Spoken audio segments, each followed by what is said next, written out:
Jenny, thanks very much for joining us at our OGV Business Breakfast, the first of many for the year. Can you give us an insight into some of the kind of key takeaways that you as our moderator found from some of the speakers this morning? Thanks for having me, Dan. It was a really interesting breakfast, a great way to start the year. We had 4 great presentations, actually. We started off with David from Addleshaw, Goddard, who talked about what had happened in 2025. I think it was a really nice reminder to the audience, actually, about the number of changes that we've seen in the energy sector, whether that's JVs, the changing face of the UKCS here in the North Sea, or actually some of the big geopolitical developments like the election of President Trump over in America and the knock-on impact of his policy decisions. We then had Stuart Broadley, the inimitable Stuart Broadley, talking about the supply chain here in the UK, but also reminding us that actually when it comes to FIDs and projects and opportunities for companies, that the real prize is global, that the UK market's actually quite a small part of it. So that was really super interesting insights shared and loads of data as well. And a nice plug, of course, for the 5 golden rules for the supply chain as well that Stuart shared too.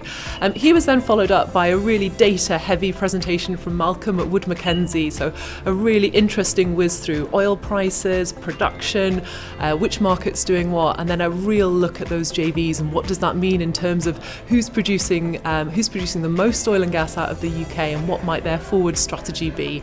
And then we were really pleased to have Ed from GB Energy join us, and he reminded us about the strategic focus for GB Energy, which I think a lot of people in the audience this morning were very interested to find out a little bit more. So 4 cracking presentations, and then actually some great questions from the audience as well. We covered predictions, confidence in the UKCS, what was GB Energy going to do about jobs, the supply chain, how companies could get involved, and we also talked about narrative. How do we tell the story about energy here in the UK? And who's telling that story? That came out both in the presentations, but also in some of the questions from the audience. Yeah, no, absolutely. And I think one of the key takeaways for me was 1% of the market, GB. There's so much opportunity abroad, and about how do we export our skills to these key regions and make sure that we're communicating that value proposition.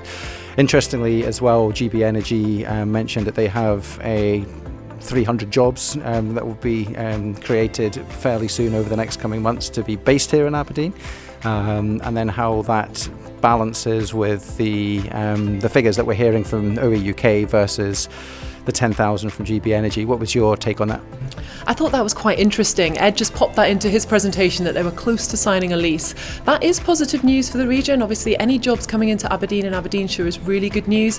And I would say for GB Energy, very important that they have a significant presence here in the city. If they're looking at the UK energy sector, Aberdeen and the North East is the home of energy for the UK, and it's a European energy capital as well. So it's right and proper that GB Energy has a significant presence.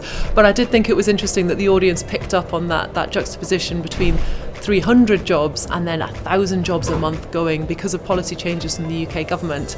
There was a definite a yen to hear a little bit more from GB Energy about what else were they going to do to try and plug that gap and like you said earlier, keep people and skills and expertise here in the UK. Yes, thanks very much to you, Jen, for moderating the session. Lots of useful insights, and all the presentations will be available via the OGV app.